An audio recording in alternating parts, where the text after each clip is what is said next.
Punchline, Laurence Ferrari sur Europe 1.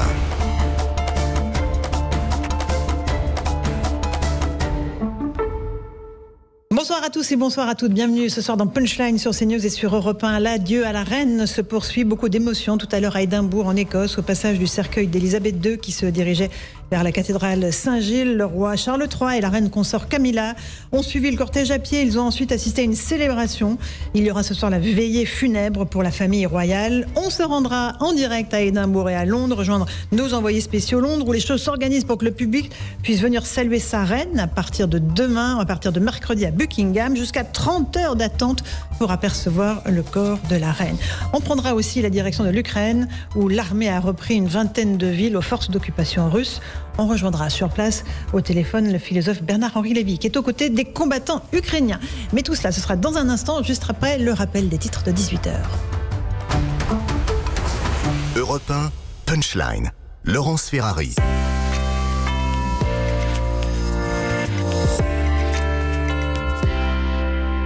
Il est pile 18h si vous nous rejoignez à l'instant sur Europe 1 et sur CNews. Le cercueil de la reine Elisabeth II a été transporté à la cathédrale Saint-Gilles à Édimbourg en Écosse. Une cérémonie religieuse en mémoire de la reine a ensuite eu lieu. La dépouille de la reine restera exposée dans la cathédrale pendant 24 heures avant de rejoindre Londres demain soir. Et justement en Écosse, des milliers de personnes sont venues rendre hommage à leur reine.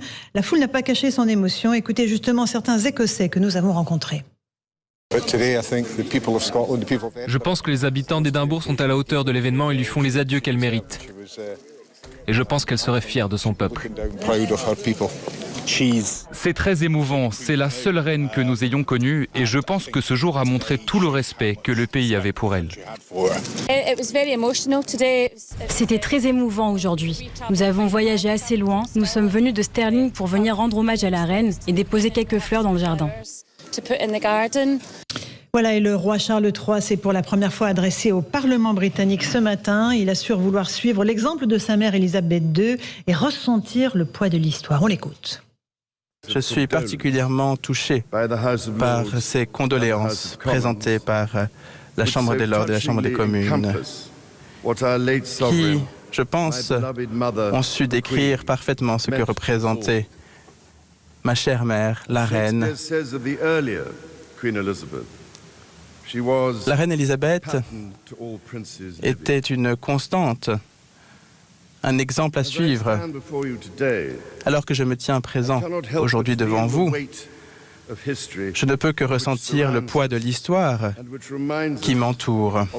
Voilà, le roi Charles III et la reine consort Camilla quitteront Édimbourg pour Belfast demain. Ils y rencontreront notamment le président de l'Assemblée d'Irlande du Nord. Le cercueil de la reine lui quittera Édimbourg à 19h. Il s'envolera dans un avion de la Royal Air Force pour Londres. Il passera la nuit au palais de Buckingham, dans la Ballroom. Il sera ensuite accueilli à son arrivée par le roi Charles III et les membres de la famille royale. À Londres, justement, un dispositif de sécurité sans précédent est installé dans la capitale. 10 000 policiers au total sont déployés.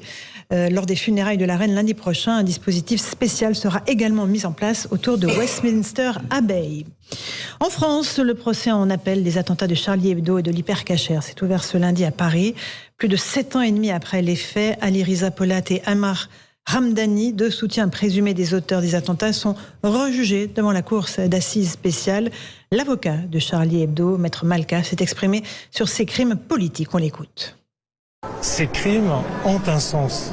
Ils sont politiques, ils sont idéologiques. Ce ne sont pas des crimes commis par des barbares ou des loups solitaires ou des fous qui auraient perdu la raison. Et vous savez, il y a une arme redoutable contre cette menace qui court de par le monde. C'est la liberté d'expression. Il suffit de l'exercer pour qu'elle triomphe. Il suffit de ne pas avoir peur pour qu'il n'y ait pas de raison d'avoir peur. Alors dans cette salle d'audience, on va parler librement de tous les sujets et c'est ça le sens de ce procès, c'est ça que l'on attend. Enfin, l'Ukraine revendique de nouveaux succès militaires. Elle estime avoir repris 500 km² aux Russes dans le sud du pays, plus de 20 localités, essentiellement dans la région de Kharkiv. Moscou reconnaît avoir perdu du terrain, mais martèle que l'offensive en Ukraine va continuer jusqu'à ce que les objectifs soient atteints. Ce sont les mots du Kremlin.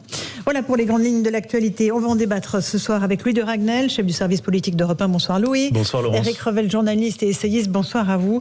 Et Bonsoir, maître Gilles William Goldanel, avocat. Bonsoir. cher maître. On va reprendre la direction d'Édimbourg, si vous le permettez, puisque la célébration s'est terminée il y a quelques instants. Célébration, bien sûr, en hommage à la reine Elisabeth II. Sur place, Régine Delfour et Charles Baget. C'était un moment d'émotion pour les Écossais qui sont venus rendre hommage à leur reine, Régine.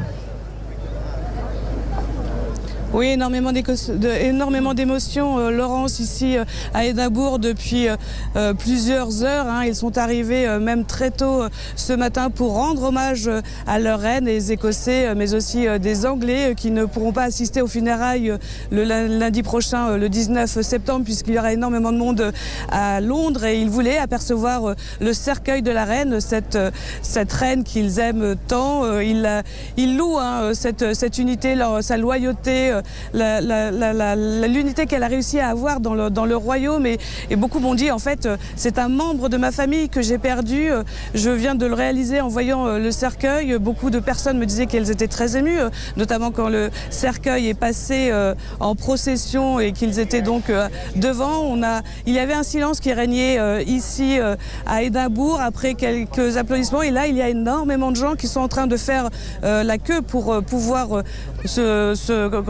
pour pouvoir vous rentrer dans la cathédrale, pour pouvoir se recueillir devant la dépouille, puisque vous le savez, le cercueil de la reine sera dans la cathédrale Saint-Gilles pendant 24 heures et on nous a dit qu'il y avait déjà plus de 3 miles de kilomètres de queue. Ça veut dire qu'on n'est pas loin de à peu près 5 kilomètres de queue alors que tout le monde n'est pas encore là.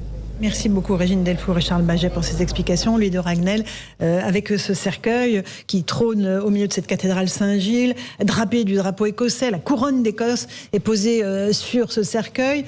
C'est toute la symbolique de la royauté britannique évidemment, qui est là, du Royaume-Uni même. Absolument, oui, du Royaume-Uni, puisqu'on se situe en Écosse, absolument. Oui, non, mais c'est quelque chose de très fort, et c'est pour ça que les Français sont fascinés par tout ce rituel de ces obsèques qui vont se dérouler jusqu'à lundi prochain, puisque c'est la date de l'enterrement, effectivement, puis du véritable couronnement du nouveau roi. Et je pense que voilà, cette fascination des Français vient de là. Et puis, quand on assistait à la messe, alors à distance, tout à l'heure ensemble, moi, il y a quelque chose que j'ai trouvé intéressant, c'est qu'il y avait beaucoup de symboles extrêmement forts, avec notamment un archevêque catholique qui a prononcé l'homélie. Et il faut savoir quand même qu'on se trouve au sein de l'Église d'Écosse, donc c'est pas l'anglicanisme comme on peut le vivre ou le connaître à Londres. Et donc, si vous voulez, ce qui est assez fort, c'est que la reine d'Angleterre est parvenue à réunir comme ça, à travers sa mort, toutes ces églises et jusqu'à l'Église catholique qui était invitée donc au nom de l'œcuménisme. Éric Revel, image très forte et beaucoup d'émotions de la part des Écossais, puisque c'est ici que la reine s'est éteinte chez eux. Oui, beaucoup d'émotions. Et un autre symbole, moi que j'ai noté aussi lors de cette cérémonie, vous l'avez entendu à la fin de l'office religieux, on a entendu le God Save the Queen, God Save the King. Et pourquoi c'est un symbole ? Parce que je pense que ça résume bien, si on peut résumer en si peu de mots 70 ans de règne, mais ça résume bien ce que représente la royauté au Royaume-Uni. C'est-à-dire à la fois c'est un chef de l'État, mais c'est aussi un chef de l'Église, parce que la reine Elisabeth était le gouverneur suprême de l'Église d'Angleterre. Et donc entendre un hymne national dans une cathédrale, le symbole est total, me semble-t-il, et fait le tour de ce que représente un monarque au Royaume-Uni. Puis j'ajoute juste, souvent quand on se compare pas, mais on vit dans une monarchie républicaine en France, on s'interroge. Souvent on dit, un chef de l'État élu en France, il passe du statut d'humble à celui de corps du roi. Justement là, on a le corps de la reine qui ne font qu'un en réalité. Et c'est ce qui donne une stabilité à toute épreuve, me semble-t-il, de ce régime face à toutes les crises qu'il a traversées. Maître Goldnadel, un mot des célébrations. On parlera de Charles III ensuite, ce nouveau monarque. Comment sera-t-il ? Mais là, d'abord, la symbolique, la force symbolique de ce que, évidemment, du spectacle que nous offrent les Britanniques et les. Mais je crois que le président Macron a une bonne formule lorsqu'il a présenté ses condoléances au peuple britannique. Il a dit vous avez perdu votre reine, nous avons perdu la reine. C'est vrai que nous n'avons connu autour de cette table qu'une seule reine depuis notre naissance, et je pense qu'il y a aussi un aspect maternel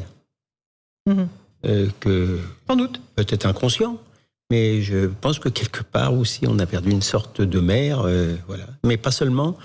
pas seulement très bizarrement les Anglais, et c'est vrai que, je le dis comme je l'ai écrit d'ailleurs dans le Figaro, je pense que la supériorité de la monarchie parlementaire britannique par rapport à la monarchie républicaine française, c'est la transcendance. Transcendance religieuse, transcendance par l'hérédité. Alors c'est vrai que notre monarchie républicaine avait été taillée par et sur mesure par un général de haute stature, dont d'ailleurs le destin avait même donné le nom de la France ancestrale et tribale. Mais maintenant, ces habits-là, sans vouloir être désagréables, sont un peu grands pour ses successeurs, quand bien même se prendraient-ils pour Jupiter. Allez, il est 19h09, on va faire une toute petite... 18h09, on va faire une toute petite pause sur Europe 1 et sur CNews. On se retrouve dans un instant, on partira à Londres pour parler de la stature du nouveau monarque Charles III. Et puis on verra qu'il faudra attendre presque 30 heures pour pouvoir apercevoir à Londres, à Buckingham, le corps, la dépouille de la reine. On y repart dans un instant à Londres. À tout de suite dans Punchline sur CNews et sur Europe 1. 18h-20h sur Europe 1. Punchline, Laurence Ferrari.